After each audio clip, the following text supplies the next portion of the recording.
Madam Mayor, at the last council meeting, the discussion and first reading of this ordinance occurred. It was clear from the discussion and a 3-3 vote prior to the mayor's vote that this body is divided. Mayor, you stated this item was placed on agenda without informing any council on this matter. Yet the ordinance states that this council believes what this council believes. A 3-3 vote does not support that statement. This ordinance, if passed as written, will prohibit your recent opposition candidate that you narrowly beat from being able to run against you in the future or from serving on this council at all. With the upcoming election in May, there may be some council members that want to ensure this individual will not be part of their opposition. If passed, who and how will the city be conducting background investigations on individuals running for office? What will be the cost to taxpayers? If the information is improperly leaked, what will be the consequences?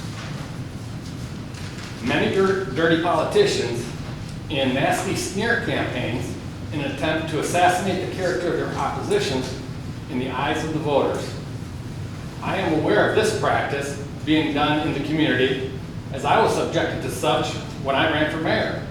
A smear campaign that targeted me and my family to include minor children. A campaign that you, Madam Mayor, participated in while you were on city council. Now that smear campaigns not be working as well as in the past, the passing of this ordinance may give some residents the perception that this body will resort to using targeted ordinances to eliminate oppositions and not trusting the voters. One last item, during the discussion at the last council meeting, Councilman Salazar stated for the record, and I quote, "If the guy wants my chair, he can have it. I could care less. I could be home watching the Dallas Cowboys. If he wants my chair, he can have it," end quote. I find that type of statement from a leader appalling, and the residents deserve better. I will take your seat. Please, resign, go home, and watch your football. Thank you. Have a good evening. Thank you, Mr. Merlin. I will open this up for discussion. Go ahead, Councilmember Streeter. Madam Mayor, did our city attorney draft this ordinance? Yes, he did. Did he assess it for its constitutionality? Yes, he did. And he didn't have an issue with it? No, ma'am. Okay. Well, I have a problem with it. According to Henry Ford, any customer can have a car painted any color that he wants so long as it's black. Choices. This is about fair choices. Ultimately, Mr. Ford had to change with the times in order to contend with competing automakers who could offer color choices. Now there are vehicles of all colors. How is it that some members of this council want to limit our options with regard to who is eligible to run for office? This ordinance limits the choices for the residents of Kirby to only some state-eligible candidates. The state of Texas only stipulates that felons are not eligible to run.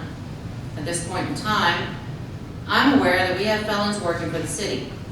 I have not been informed about any extenuating circumstances regarding their employment, but why is that okay when this council is trying to eliminate people with only certain misdemeanors from running for office? Why not all misdemeanors? Those with misdemeanor offenses are not affected by the state of Texas rules. They can vote and they are eligible to run for office.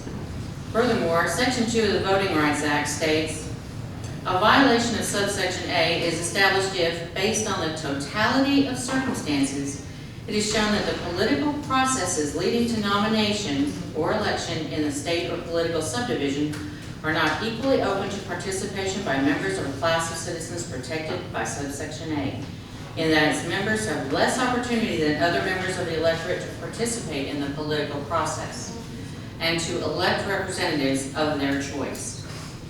This section describes discrimination against people of color and those who may be singled out by protected classes.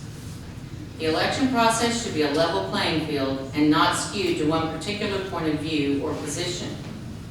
Establishing narrower parameters, for candidates to participate in this most fundamental process opens the door for council to continue to limit who can and can't run for office, although I believe these limitations will be found to be unconstitutional. This is an abuse of power that should not be allowed. I've consulted with the Texas Municipal League Legal Department, and they advised that we should consult with our city attorney because it sounded unconstitutional. They would not give any official ruling.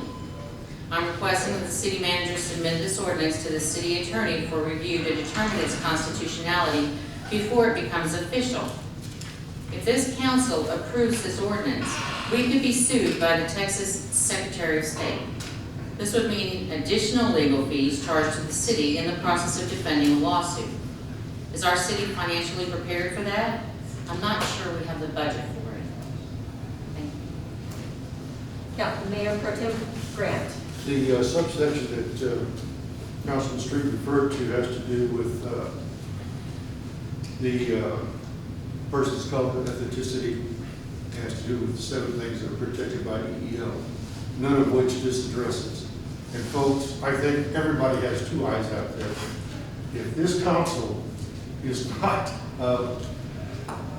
as about, I don't know how to put it, I'm at a loss for words, but everybody's represented up here.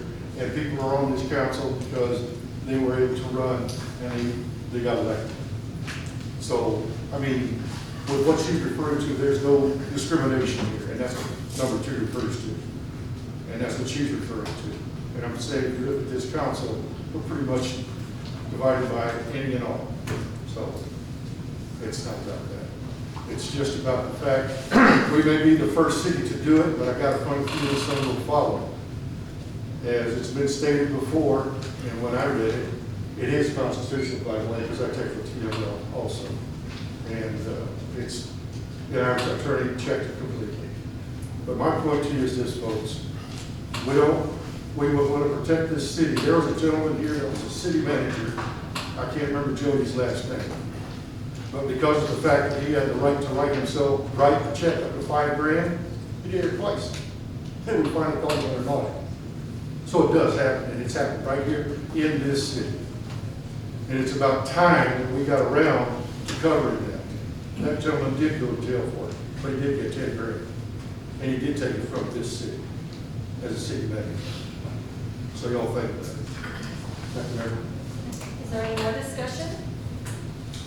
Councilmember Martin? Mayor, as I said last week, I believe this to be unconstitutional. Everybody that has a right to vote has a right to run for office. I cannot support this ordinance for the simple reason is we're asking to keep misdemeanors off of this council when we have felons working for the city. We all work for the city. Everybody should. Point of order, Mr. Mayor. Point of order. This is the second time that they brought up an employee in public when they cannot do that. There are not human resource people. They cannot bring up an employee. I got to answer to the citizens. That doesn't matter. You cannot bring that up. Point of order. Councilmember Salazar is correct. We are not HR. That is up to the city manager. That is her job. Okay. Only next council meeting, I'd like this on the agenda.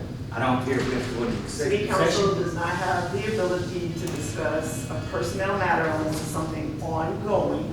Any council member who has a personnel matter question is welcome to come and see me about that. That's always been an option, but we do not have a reason, there's no litigation or ongoing unresolved case for us to put a personnel matter on an agenda. We have 2 felons. We Point of order. We're not Let's talking get back on about track. employees right now because we're not allowed to. We have our city attorney represented right here, but there has to be, and you correct me if I'm wrong, some particular reason for us to put a personnel matter on an agenda because council does not have any authority over any personnel except the city manager.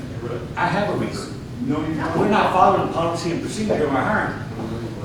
Well, That's not, if you come and talk to me specifically about, go ahead, sir. I'll just agree with the statement generally, and the item on the agenda, we need to stay focused on the item on the agenda. Thank you, sir. Anything else?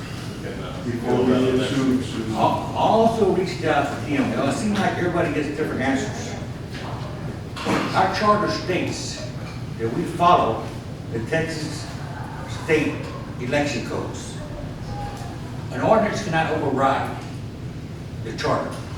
Now, there's a way out of it. We can rewrite the charter, put it out to vote for the citizens, and I'm all for that. But I was told the ordinance could not override a charter. And that's what our charter states, that we follow the rules of the election code. That's all I got. Mayor Pro Tem Brown? And we did follow those. And this, we can amend, you can strengthen any state or federal law. Okay? And not override it. We're strengthening it. It's all calls for a felony, and we're strengthening it. Oh, yes, sir.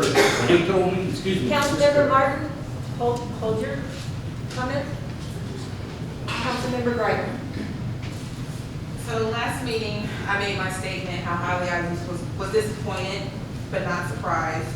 And I do feel like it's a misuse of power.